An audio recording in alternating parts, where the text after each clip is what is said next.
Hello, welcome back to my channel. I am Nerd Zombie Goddess, and today we're going to be swatching Holbein watercolors. I've never used these before. I bought them also when I bought the Daniel Smith that I had never used. So I figured today we'll go ahead and swatch those, and then I'll also do a little short piece of work and see how they work compared to the Daniel Smith. I'm excited to see how they compare. I have 18 colors of the Holbein Artists Watercolor, and that's what we're going to be using. The first color is going to be Chinese white. Now you won't be able to see this white probably on camera, but that's okay. The next color is ivory black.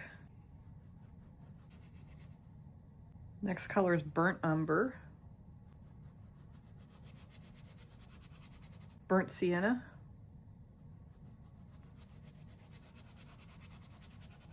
Mineral violet.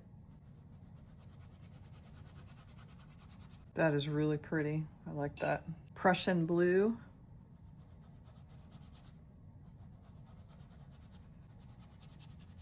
So pretty. Very vibrant. Blues and purples. Oh, I can't wait to see the rest of these. Cobalt blue.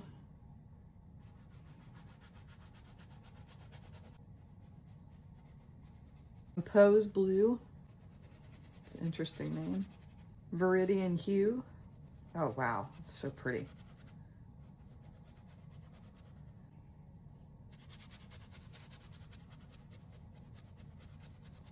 Permanent green number 2.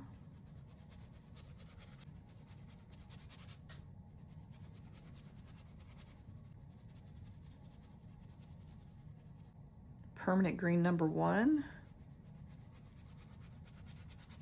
Yellow ochre.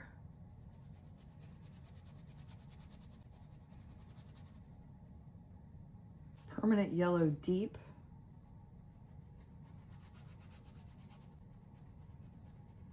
Permanent yellow lemon. One brilliant number 2.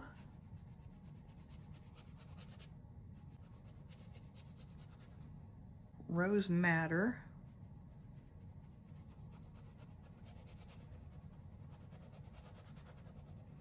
Very pretty. Crimson lake.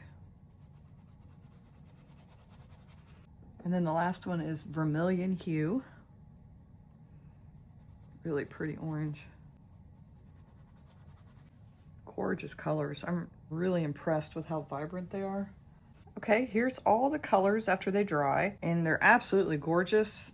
All these watercolors I've been working with have been beautiful, but I see why Holbein and Daniel Smith are pretty popular. Probably number 1.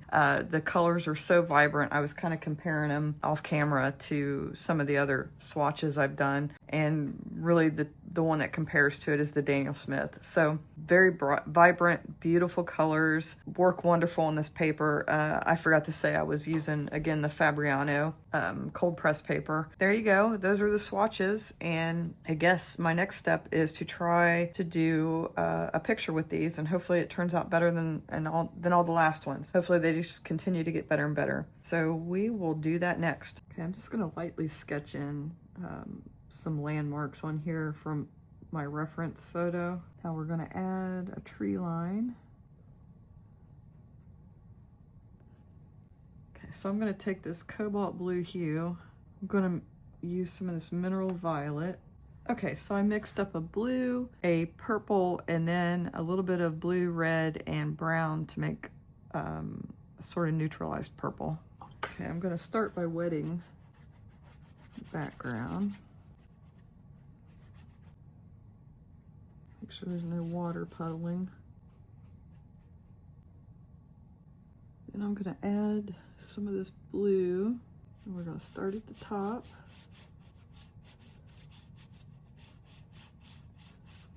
And work our way down. Then I'm gonna take our purple and I'm gonna work my way back up to the top. I don't want a whole lot of that.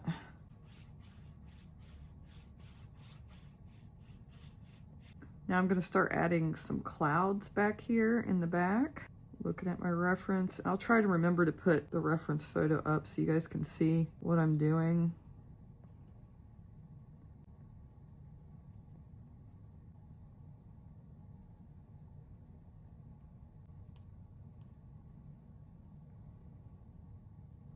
Now I'm going to take my brush, a clean brush, and I'm going to start pulling the color back off while the paper is wet. And this doesn't have to be, I'm not trying to be exact with the reference, but just, you know, a hint of the clouds.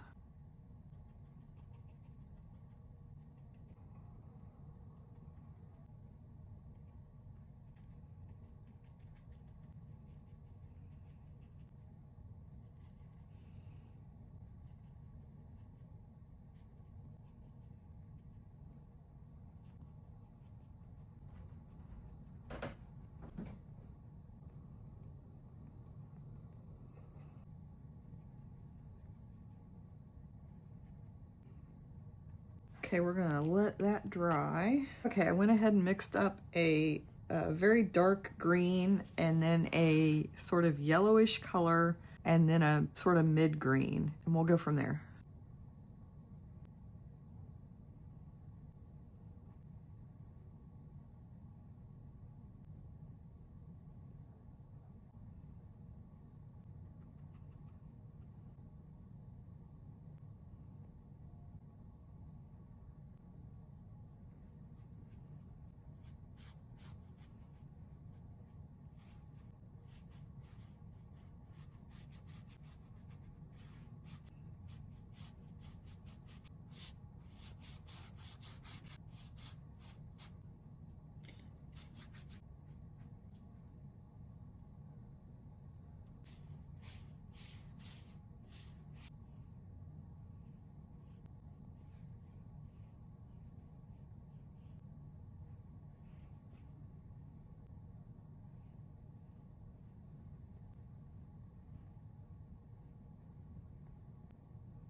I'm gonna darken this bottom up even more.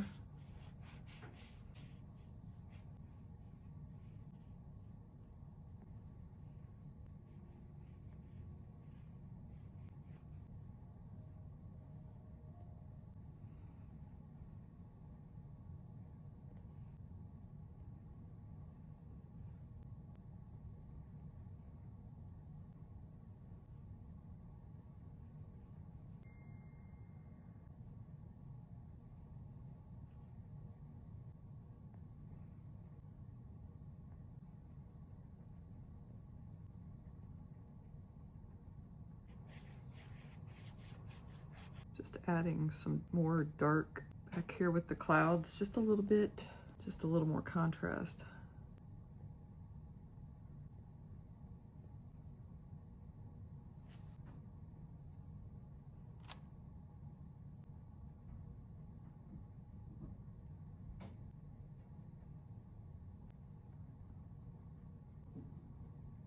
I started with this simple, very simple landscape because I figured that would give me some practice, you know, not overwhelm me, where I can feel like I can get something positive out of this, out of a watercolor, I guess. Okay, and then just for fun, I'm gonna try to add maybe some grass into the front since you can see it in the picture.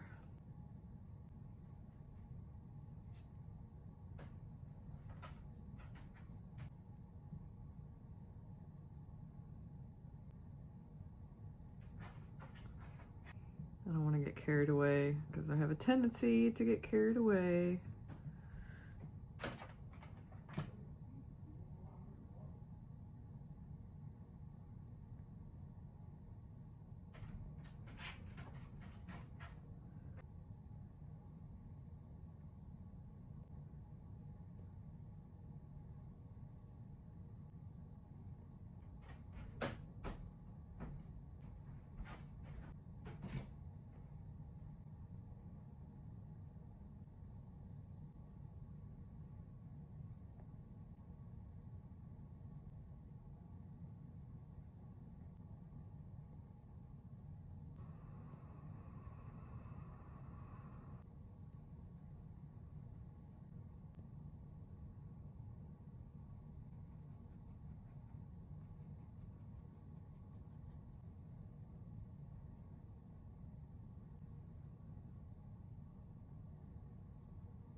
All right, I'm gonna call it done. and it didn't turn out too bad. So let me take the tape off. Everything's all dry, the tape is off.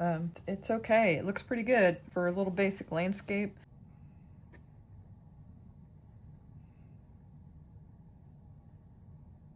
So what do you guys think? Let me know in the comments. I call this one a success. It was very simple success, but it's a success. And you have to learn to crawl before you can walk. That's what we're doing here. So we'll try another one with, I've got a bunch of this watercolor out, so I might as well, you know, use it and not waste it. So I'll probably do another piece using these colors again. But thank you for watching. Thank you for joining me and watching me learn to do watercolor. Been interesting, and I love it, but it's also frustrating because I just don't know the medium, and it's a learning process. But I'm enjoying it, so don't get me wrong when I say I'm frustrated. I'm really enjoying it. But thank you for watching, and like and subscribe and comment, please. It helps small creators be seen, and I will see you next time. Bye.